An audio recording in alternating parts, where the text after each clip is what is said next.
With the NFL draft finally behind us, we are going to now do our Gridiron Guys draft grades. And those grades will be starting with the NFC North.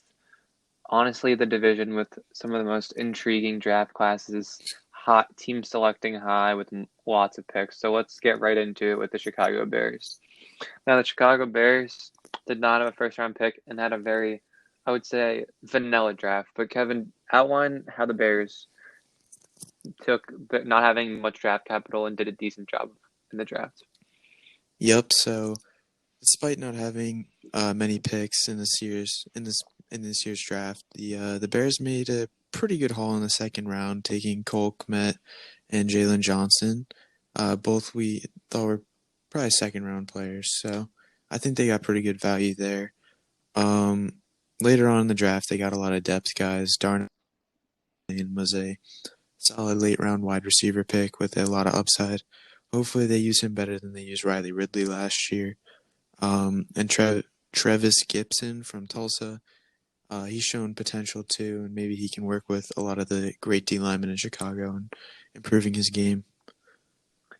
Yeah, I think it all comes down to they really need an impact player on offense, whether that be QB or receiver. And I don't think anyone expects Cole Kmet to come in there and be the next Gronkowski. So I expect Chicago to be more or less of the same next year. I don't think there was much they could have really done to bolster that roster with only two second round picks and then not picking again until the fifth round. It was kind of just like we didn't mess it up. We did all we could, so that's why we gave them a C plus. Because it's kind of just like meh. They did what they could. They didn't. They just sat where they were supposed to pick and picked players that had good value.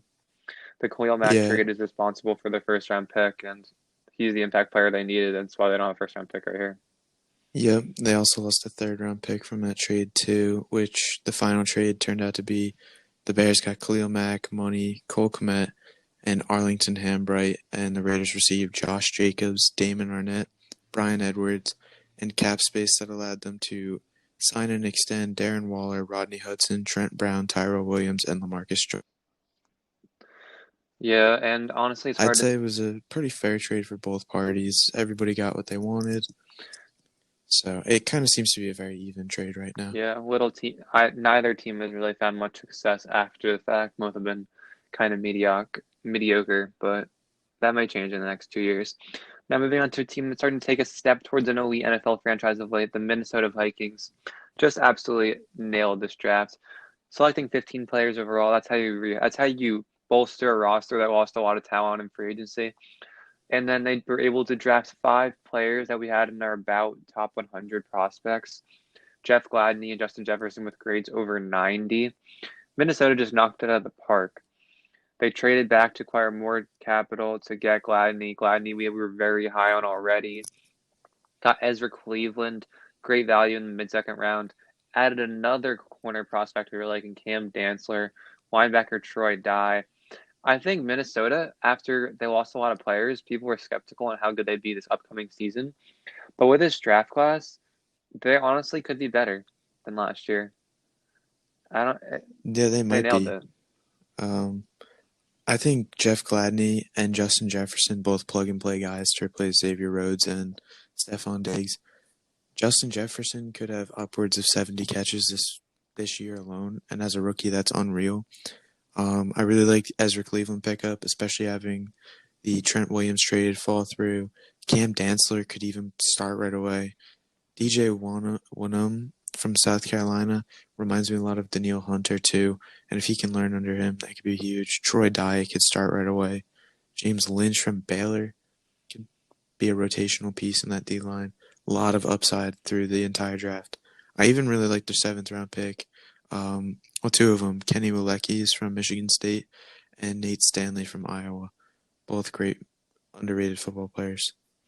Yeah, honestly, it's a hot take to an extent, but I think Justin Jefferson and Gladney will be more productive than Diggs and Rhodes were last year.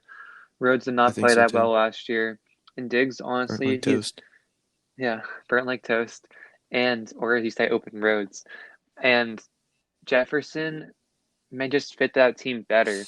Diggs didn't thrive there because he couldn't deal with the games where he'd get no targets when they'd be winning by 20 and just run the ball every single play. He got mad. I feel like Jefferson as a rookie has no say. He won't be a diva per se. At least I hope not. And I think that it will allow him to be better utilized in the Vikings offense. And not to mention the Vikings have two great tight ends in Rudolph and Irv Smith. So their offense is going to be potent once again. Kirk Cousins proved last year that he is not overrated. If anything, he's underrated. He had honestly, top five quarterback season last year for fantasy and for just he played really well. I think he had like 28 touchdowns and 3 picks. That is elite in the NFL these days, especially with all these schemes they're seeing. Great. Kirk Cousins played really Yeah, well. Kirk played really well. He's really underappreciated. I also think Justin Jefferson's gonna have a great season this year. I think he kind of fits more of what they need, whereas Diggs is kind of the home run or nothing type of receiver, in my opinion. I tend to see him do a lot of like he'll put up great games, but most of his yardage comes from big chunk plays.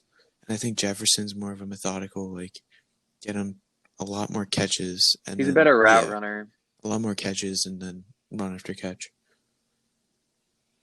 Yeah, because Minnesota doesn't need those big chunk plays in the passing game because they're a very methodical offense. Dalvin Cook will take those three dump offs for 10 yards. He'll run for 4 or 5 yards every play. Thielen is sure hands on all these short out routes, in routes, slants.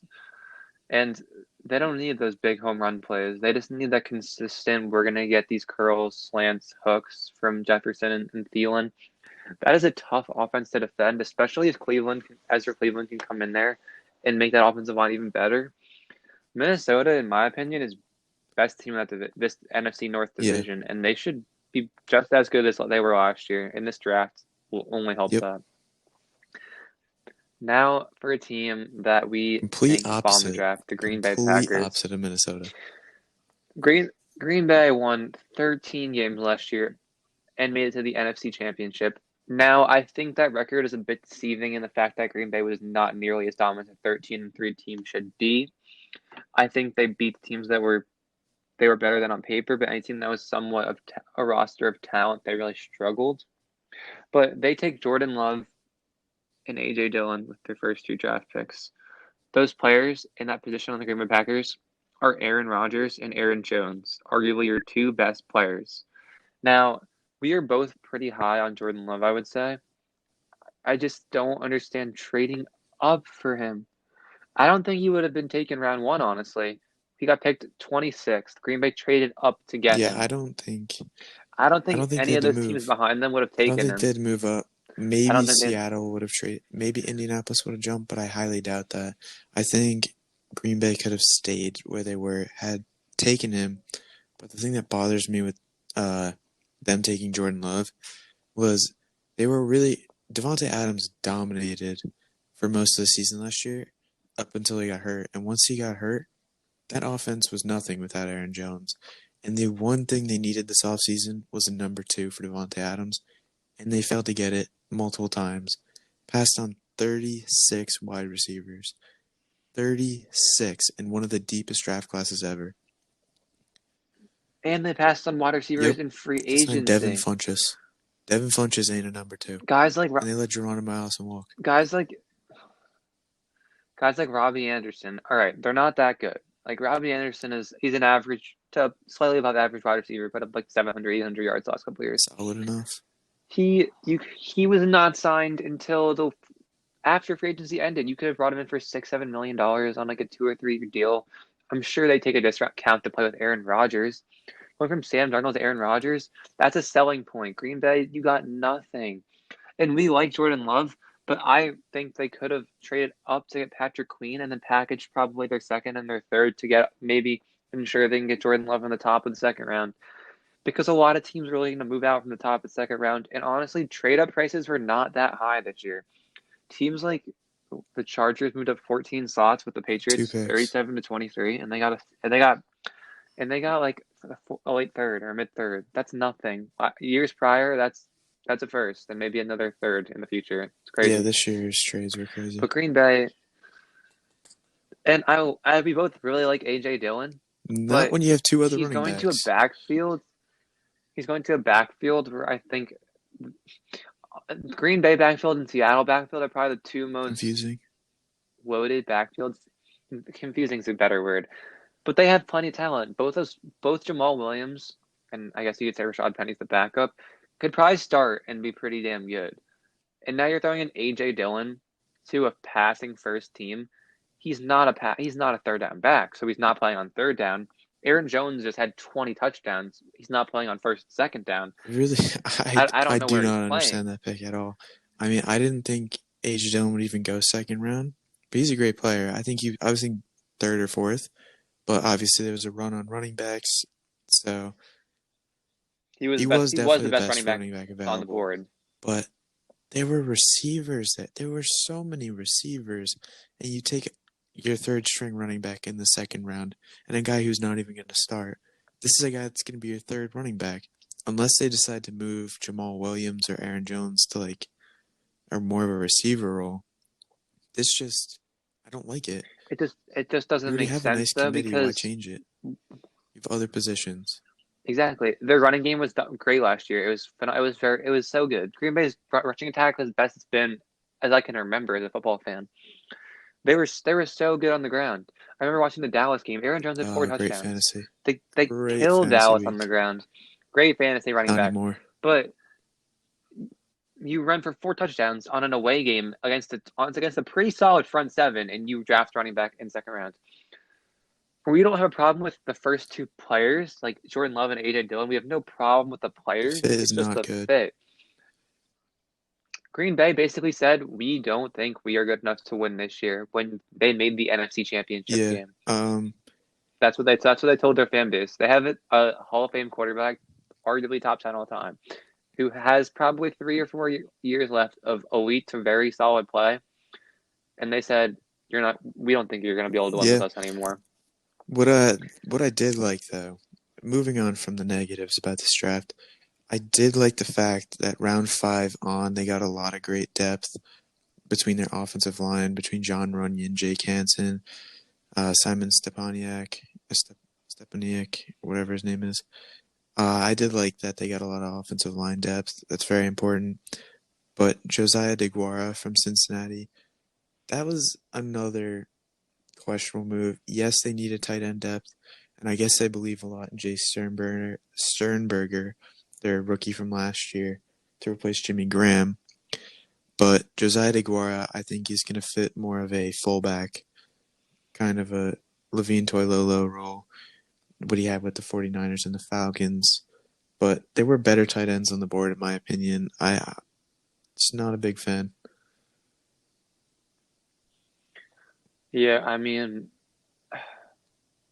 if Jordan Love, which is very This draft class possible, is dependent sits behind on Rodgers for Love. 2 years on Jordan Love. If Jordan Love sits behind Rodgers for 2 years, 23-year-old plays his first game with the Green Bay Packers, and he starts balling out for seasons to come, and he turns out to be an elite quarterback, great quarterback for 10 to 15 years, the draft class goes to an A. But despite the rest of it being very questionable, the AJ Dillon pick is a complete F just You because don't need him. I He's don't not see going to him play. You're going to playing. waste his talent. Let him go somewhere else. Exactly. It makes absolutely no sense. Aaron Jones and Jamal Williams, they're young. They're not even old. It makes no sense. It's absolutely, I don't understand. Most questionable draft pick in the entire draft. Makes no sense. Jordan Love, we understand because maybe they know something about Aaron Rodgers we don't, but it's dependent on him. If Jordan Love turns out to be terrible, this draft class will set Green Bay back probably 3 years because they're jeopardizing competing this year and likely next year because I don't see how their roster is even remotely better than it was last year with infusing no young talent into it. That's AJ Dillon and Jordan Love are developmental prospects for a team that won 13 games. Like Nah, what? I don't like what they did at all this year. It's and the only reason it's not an F is because we think those players are good. It just doesn't make sense for the Packers. It was really bad. Let's just move on to a more positive note. The Detroit Solid Lions. The draft. Detroit Lions last year, they really got screwed over in many aspects. In the beginning of the year, they're playing some really good football with Matthew Stafford. They lost a bunch of close games with the Chiefs and the Green Bay Packers, two teams that won 13 and 12, 11 games for the Chiefs. And they're playing really good football. They lost, I think it was 11 or 8 games by 8 or less, Yeah, one possession games. they kind of Could have tanked. been they could have been 11-5. They started tanking for the draft pick at the end and they just didn't bring back Stafford. But they have an offense which honestly shows a lot of potential. If Stafford can play how he did 2 years ago, and the offensive line is somewhat decent, which it has been, that's probably a top 5 to 10 offense in the league. And their defense honestly has solid depth and solid talent on it. It just hasn't played up to the standard they expect. But if that defense now coming with getting additions of Jeff Okuda and Julian Okwara, two players who were very high on, especially Okwara for his draft position, that's a very good pick. If their defense starts to play even average to above average and their offense is good, Detroit's going to be a really good team next year. I love the Swift pick more so thinking about it after because when Carrion goes down, they have no running game. Bo Scarborough had maybe 1 or 2 good weeks last year, but you have to have a balanced offense attack. Without a run game, you can't. Swift You're is, not going to have a top 10 rush offense. Swift yeah. is really good. We had a first round grade on Swift, 90. I don't know. I think the Lions are in for a big turnaround. Picking third in the draft might be 23rd next year. I think they're going to have a Yeah, I very think good they're turnaround also going season. to be a sleeper team next year as long as they can stay healthy. I was also a big fan of what they did later on in the draft. I like Jonah Jackson a lot as a good upside player from Ohio State. He's a really good offensive guard. Same thing with Logan Stenberg from Kentucky. I think both are very good developmental linemen who have the opportunity to start early, and they both have a lot of potential.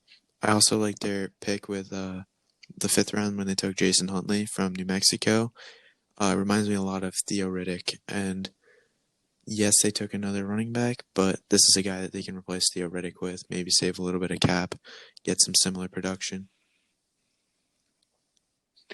Yeah, and I think not to shit on the Green Bay Packers any further.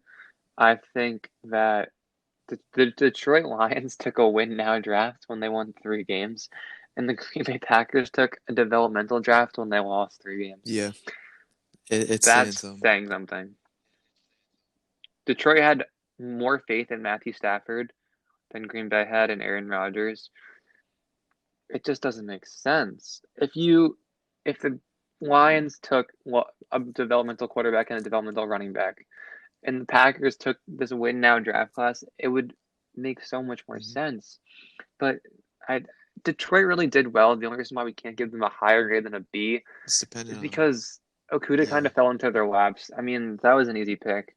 And running back positional value isn't too hot, but if Swift really comes in there and has a dominant Aquara. season, it's a Aquara really good also has draft. to stay healthy. He's had a lot of injury history. If he stays healthy, it's a great draft. But for right now, it's a B, Yeah, a very solid grade. I mean, I'd take that. those are 3 players that could come in and all be impact starters. Okwara, if he is healthy all years of college, he's a first round pick. You look at him play, he's dominant. He's a great edge defender, great run stopper, and he can move. He can get back in pass coverage and pick off balls. It's ridiculous. Detroit honestly has a very good last to first potential. And that draft class is what Green Bay should have done. Yeah. That's all I have to say. But we are going to be getting into more draft grades for every team over the next coming weeks. And don't worry, we're doing it by divisions. NFC first, then AFC. So stay tuned for your favorite teams, and we will give in-depth grades on the 2020 NFL Make sure to draft for like each and team. subscribe. Make sure make sure to follow us on Instagram, Gridiron_guys.